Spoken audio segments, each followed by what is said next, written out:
Hello, everybody. I'm here with some block constructed nonsense. Nope, not gonna mulligan this one.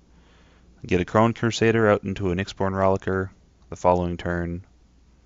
Being on the draw is kind of sad, to be honest, but it happens. Alright, Scryland out off the top. It's kind of new to the format, haven't played it very much, so I'm not entirely sure what that means. Alright, so they're Reanimator, I think. I think that's what those colors mean. Yeah. Okay. So we're playing against Reanimator. It's pretty simple what the deck wants to be doing. It wants to be uh, filling up its graveyard with creatures off of things like Wayfarers and Commune with the Gods, and then win the game off of the back of a some pretty cool shenaniganry that it wants to pull. I'm just going to bestow this guy, get my 1/1, swing with both. If he wants to chump, if he wants to trade off for the soldier token, that's probably fine with me. I don't think I mind much. Next turn, if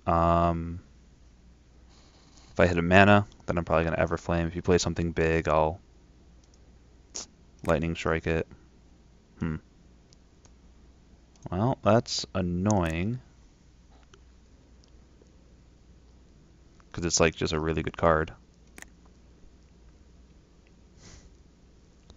So I can attack with both, and if he blocks, then I get to like Fall of the Hammer it to get a little value out of it.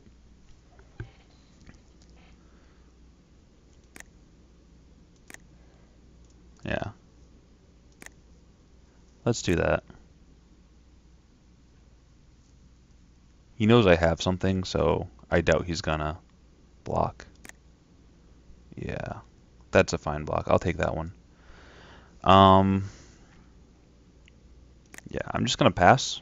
If I hit a land next turn, I can play Everflame Eidolon and then begin beating down on the Courser. Yep, you hit a land. You get to gain a life.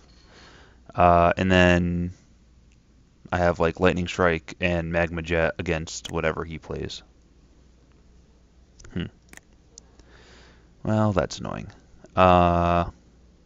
Sadly, I can't Fall of the Hammer, the Courser, and then have the 1/1 block and kill it. That'd be just too cool. Question is now, do I end of turn Magma Jet to look in my library, top two cards, and decide what I want? Kind of need a land to get out of this situation. And I don't think I'm going to have many good targets for Magma Jet anyways when I have these two around. We'll put that on the bottom. And honestly, we'll put that on the bottom too. We'll go bottom, bottom. Sweet, we hit our land. Let's just...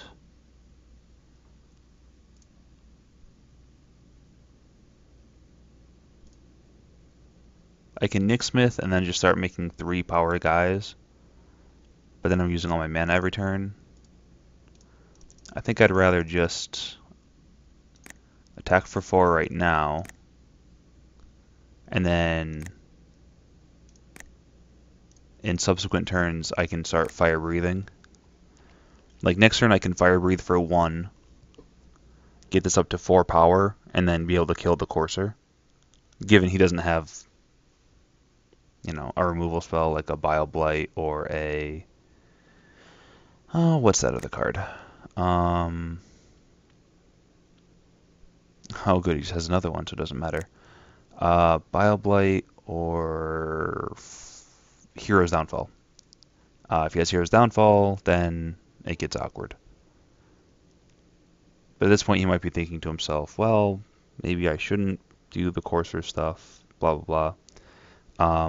In my sideboard, I do have a way of dealing with the whip. So if you're worried about that, you can chill. So he put the Caryatid in his hand.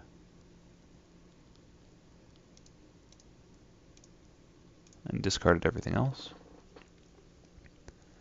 Alright. And then he plays the Caryatid.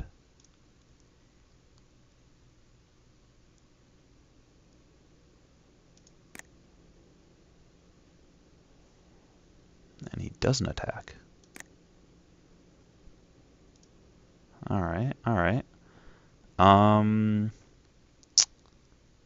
could just play out Purphoros, pass, and then next turn I can play out the Nixmith, and that activates Purphoros, and I can just get in for a billion. Start doing a lot of really good stuff. But I think I'm just going to attack with the... I'm going to pump the Crusader, then follow the Hammer it. That way I get the Soldier token and I can attack with both. Yeah. Pump you1. Follow the Hammer. My guy. My guy. Deals 3 damage to your guy.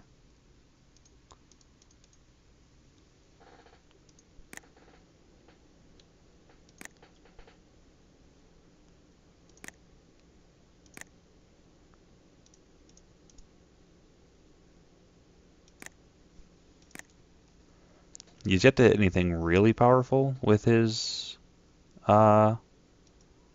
stuff, so I'm not super worried. Like he doesn't have anything super powerful in his graveyard. He can like play another Courser, or he can start buying back his Wayfinders with his whip. It's kind of annoying. But he can start buying them back to look through more of his deck, to fill up his graveyard even more, to have a better chance of hitting with the whip.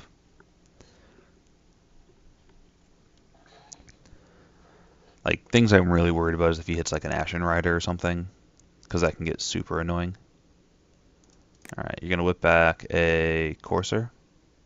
Oh, good, and he's got a Night Howler too. That thing's not impossible to deal with. Alright, so he whips back a Courser, plays a land to gain a life. Hits me for 2, which is fine. Goes up to 10.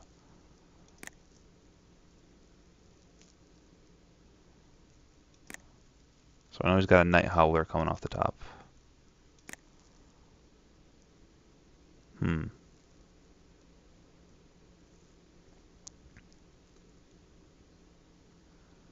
Night Howler is going to be a 1, 2, 3, 4/4. Well, that's not that bad. I have a Fall of the Hammer in hand. So I'm going to play out Purphoros. I'm going to attack first, though. And then I'm going to play out Purphoros. Because I will have enough devotion to him the following turn.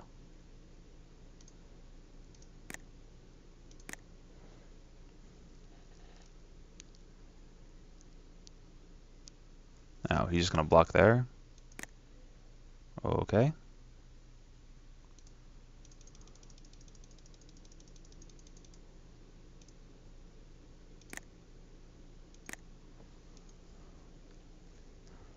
So now next turn I get to play out the Nixmith, and if I hit a land I can even go Nixmith, Fall of the Hammer. I'm assuming this is the Night Howler. Yeah. Oh, it's a 5/5 now because I killed the Caryatid. I mean, I can still kill it. I just have to pump twice, which is annoying because then I can't activate Purphoros. Hold on. If I activate Purphoros by playing out the Nixmith. Alright, I'm going to try math. I can play out Nixmith, activate Purphoros. He has to block Purphoros, and he takes... Oh, but he's going to gain 5 because it's lifelink. Okay.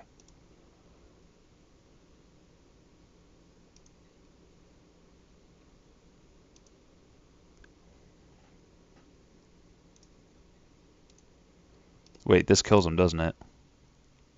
Because I get to make another soldier.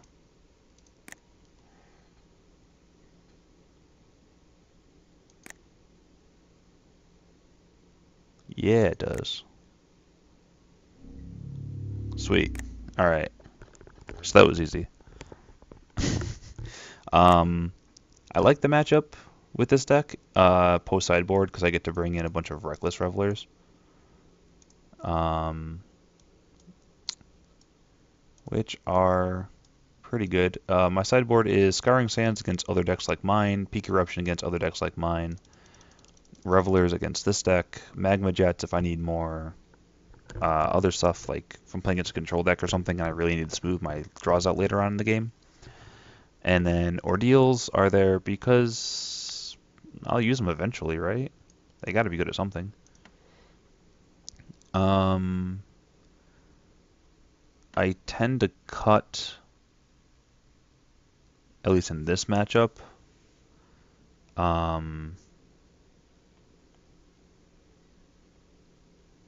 the 2 Magma Jets I have in the main, and then 2 Arena Athletes for the Revelers.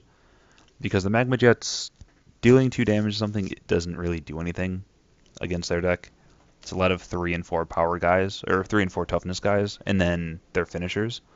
So it doesn't really do much. So, uh, yeah, that's my sideboard against this deck. Maybe I want the Ordeals against them. Maybe this is the deck that they're good in. Or rather against, because I get to play out something on turn 1, then I get to equip on turn 2 and attack. Then on turn 3, they're attacking through their 2 drops and their 3 drops. Turn 4, they're attacking through everything else, and I'm bolting something, blah, blah. Who knows? But in the meantime, I'm going to submit. And worst case scenario, I lose this game. I get sad about it. You remember that I get to be on the play the following turn, and then move on with my life. This is a good hand, because I get to play out Fire Drinker on turn 1, and then I get to have up double Searing Blood, which is typically a good thing against decks like, decks that have creatures in it. They're not the best card, because again, dealing 2 damage isn't typically enough, but I can use them as like a finishing effect or on like the little derpy types. Alright, looks like he's F6'd. So I'll just run out the Arena Athlete because the next turn I can make something that he plays not be able to block with my Rollicker.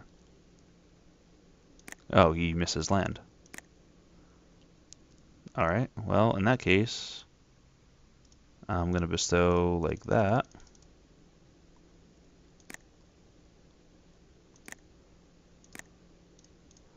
And I'm just going to hit for 5. And then next turn I have another way of making something not be able to block. If I had a land, I can Searing Blood something that he plays out. Oh, he's just going to commune. Getting... What is he choosing? I mean, if he has a way... Alright, so he took the Wayfinder. And he hit his land for it. Okay. So he gets to mill some more. Courser, Swamp. So he puts the Swamp in hand. Alright, so if he has the ability to reanimate, I'm in a lot of trouble because he can bring back the Ashen Rider next turn. The Underworld spell, whatever it's called. That's the one that would do it. I think I'm just going to play a Crowin Crusader, Searing Blood, and then swing for 5. Because the only card that he could have that would give me a lot of trouble right now, I think, is the Return from the Underworld or whatever. And this way he's just dead next turn. Unless he plays something that has like Hexproof. Because I do have the Rollicker to target my own Arena Athlete. And I have a Searing Blood if he plays out another little dork or something. Alright, so there's that land. Alright, so we won this match. The first game was pretty interesting. You got to see how their deck tends to try to go off. The issue is he didn't hit any of his big targets. They tend to run Guild, some run Bioblight, and they all run like Bioblight and Hero's Downfall in different mixes. Um, and they also tend to run Ashen Riders, Ebor Overlords as like their big finishers on their reanimation targets. And they also are a deck that is kind of annoying and can go longer than they should because they can chump with the Satyr Wayfinders. They can give their stuff lifelink and they can gain life off of their coursers. Coursers also have 4 toughness, which is really annoying to get through when you're augmenting things by like +1/+1 with things like Rollickers. So it makes it difficult for you to be able to attack through them. And because of this, they're often able to get out like an Elspeth or something like that, which is, I believe, one of the few reasons, like that and the Ashen Riders are the reasons they're running the white. But they're most like a green to mill for like self-mill, basically, and then the black for Whip of Erebos and Return to the Underworld or whatever the spell is. I'm sure you've seen me draft it a couple times. I did some pretty funny stuff with it before. Abhorrent Overlord plus Gary was one of my favorite plays with that card because they both enter the battlefield and it's just like I get a bunch of harpies and I drain you for 1 billion. But I also did like do things where I kill myself with it because I'm dumb and I don't know how cards work. So there's that. But yeah, so thank you guys for watching this series, and I will see you guys tomorrow with hopefully Mirrodin Block draft because it looks fun. And it was the first block that I ever drafted. I started in Rise of the Eldrazi. Drafted that a little bit, did a little bit of the M set that came out afterwards, and then the first set that I ever really played any reliability was those next 3. And then I really started saying to myself, hey, I want to do this like and be good at it during Avacyn Restored. And then fast forward to now, I'm like, hey, I can do this on the YouTubes. So I am. But yeah, thanks for watching, and I'll quit rambling, and I will see you guys tomorrow.